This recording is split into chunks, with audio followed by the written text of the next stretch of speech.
Hey everybody, Michael here from Replica Airguns. I got another just sort of informational video just to help everybody out with the channel with stuff that I can help you with, that I can help you with, more or less. This is stuff that I really can't help you with. And so I'm talking about the top 5 most often asked questions I cannot help you with. So these are questions that I get repeatedly, like literally every day from viewers, people watching the YouTube channel, obviously sometimes over on the, could be Instagram, could be, but usually it's the YouTube channel. So, I'll just sort of be going through the comments and this type of stuff pops up quite a bit. Now, I might poke a little fun here, but don't take it personally. I appreciate everybody on the channel, but if you're a YouTuber, and you probably understand if you get a lot of comments that you tend to hear the same stuff over and over again. You see the same comment and you just go like, oh, not again, right? So take it all with a grain of salt. Let's have a little fun here. Okay, can you send this gun to blank? So quite often it's India. I think that's got to be the top place. It's probably because air guns might be obviously harder to get there. Sometimes it's Mexico. It could be a number of places, but typically India comes up. And so people will say, can you send this gun to? And it's a good question, okay? It is a good question. And generally I will reply to this. I'll just say, no, we ship to Canada and the US. But the reason that we don't ship out of Canada and the US is because we really don't have an understanding of what your laws are. We can't understand every law in every country and will this item be legally allowed to be imported or not. And the problem here is if we ship it to you and you say pay with PayPal or something like that, and it doesn't get to you, oftentimes you can dispute that payment. You can dispute that order with PayPal and say, hey, I didn't get it.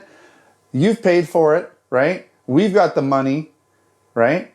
We send the gun.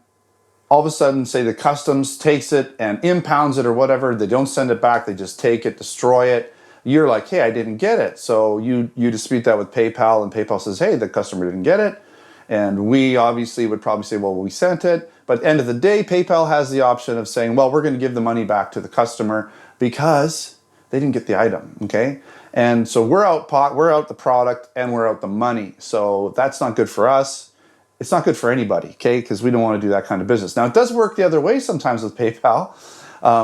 Sometimes, one time I ordered a product on Amazon, and it was this little DJI adapter for audio. Let's see if I can show you what it looks like. Kind of like one of these guys. So it helps me take my microphone and put it in my DJI Osmo pocket so I can get audio in from a mic like this. And it was like a third-party one. I was trying to get this DJI version or one like this one before this one came out. And it wasn't expensive. It was like $10, $5 shipping. It wasn't expensive. But when I got it, it didn't work at all. It didn't even work in anything. It didn't work in my DJI Osmo. I couldn't even use it with a phone that had micro USB or the USB-C. It was basically just a useless item that was good for nothing. So I looked on the Amazon, all the other comments, and everybody was saying the same thing. They're saying this thing doesn't work at all. It's useless. It's just like basically it's a scam. And I disputed it with PayPal, and they didn't give me my money back. So I thought that was crazy. So it works both ways, okay? Question number 1, let's move on.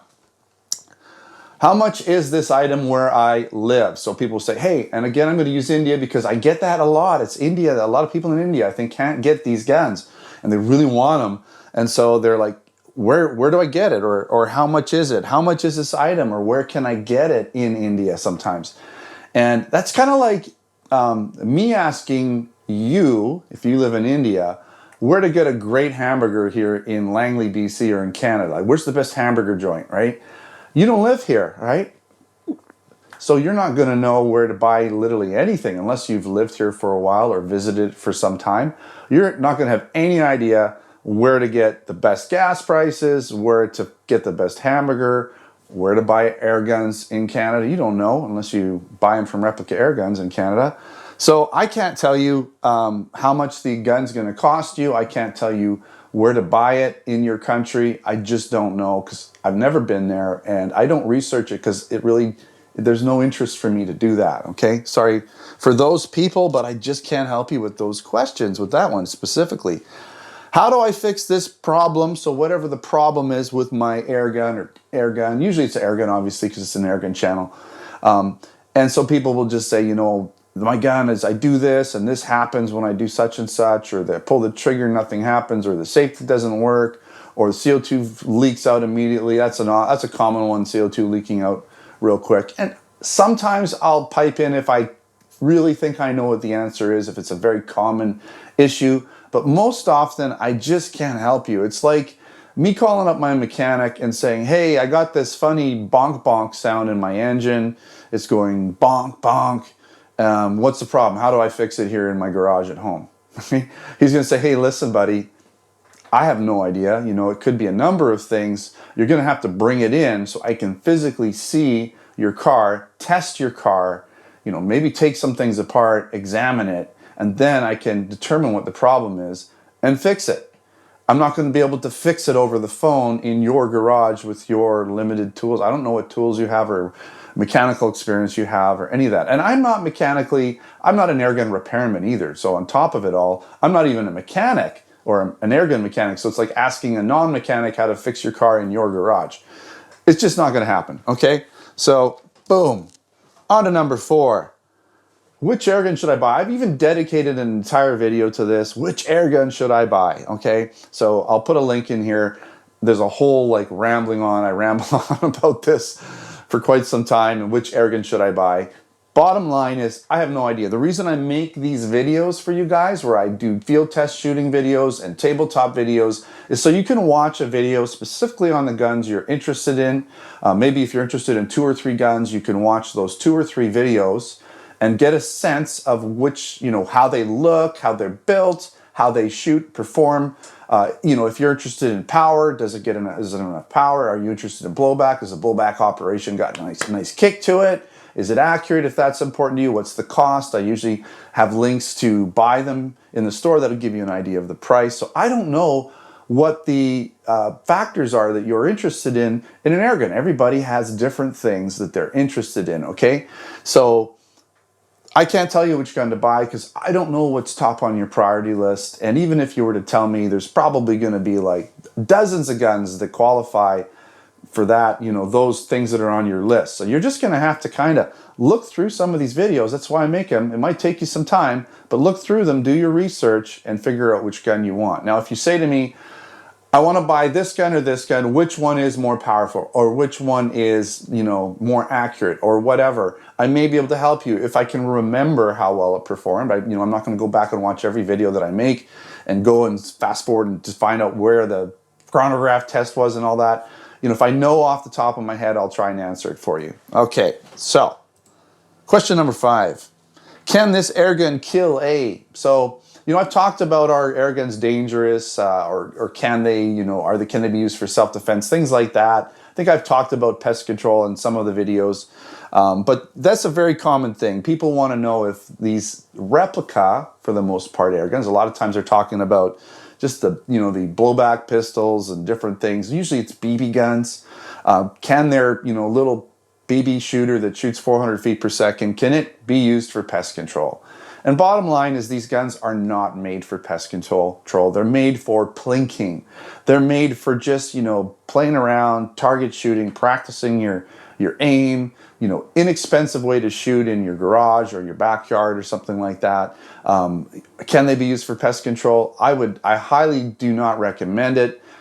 Pistols, number one, are not going to be as accurate as rifles. So yes, if you have, say, a BB rifle, you might have a more accurate gun that you can hold a little more steadily and shoot a little bit more accurately with it. It might even have higher FPS, up to 500 or so, but I still feel that BBs are not ideal for pest control, even at 500 feet per second.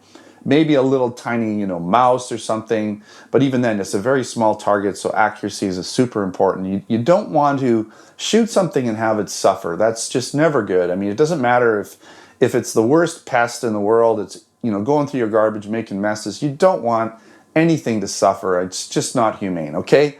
So get the right airgun, find an actual target airgun or hunting airgun, something that has, you know, I usually recommend like 22 caliber that's shooting at least 500 to 600 FPS for smaller pests. And the larger they get, the more power, the better accuracy you're going to need. Because usually most pests aren't going to walk in within 10 feet. They're going to be like 30 feet away. You need to have some accuracy going on. So I don't recommend air guns, or especially replica BB pistols, for any type of pest control, for killing any types of animals, and especially, I don't. It's kind of tied in, but for home self-defense, watch that video because that's a whole other rant. That's it. Okay, so I've been making some of these videos, talked about some of the orange-red tips, different things and stuff like that. So I'm going to try and make more of these sort of educational videos if I can. One of the reasons why I'm doing this one today is because I was going to go across the states today to pick up a new gun I'm going to review for you from SIG. But I'm not going to say which one it is, but the border lineup was pretty bad. And so I said, no, I'm not going to wait an hour just getting across. And then if you've watched my videos about going across the border and importing guns, you never know what to expect coming back into Canada. I could wait another hour sitting in the customs office explaining that it's an air gun, that it's legal to bring in, that there's no problem with it. So I didn't want to deal with potentially a 3 or 4 hour US visit today. So I'm going to go over maybe later in the week if I can find a little window of opportunity where the borderline isn't as bad. All right, thanks for watching another Replica Airguns video. Don't forget to subscribe. Check us out on Facebook, Twitter, and Instagram. And of course, if you're interested in air guns, BB guns, airsoft guns, pellet guns, blank guns, other accessories, check out our Canada and US stores at replicaairguns.ca for Canada, replicaairguns.us for the US. Those are the only stores that we ship to and from. So the US store ships to US citizens. The Canadian store ships to Canadian citizens only. All right, thanks for watching. Until next time, take care.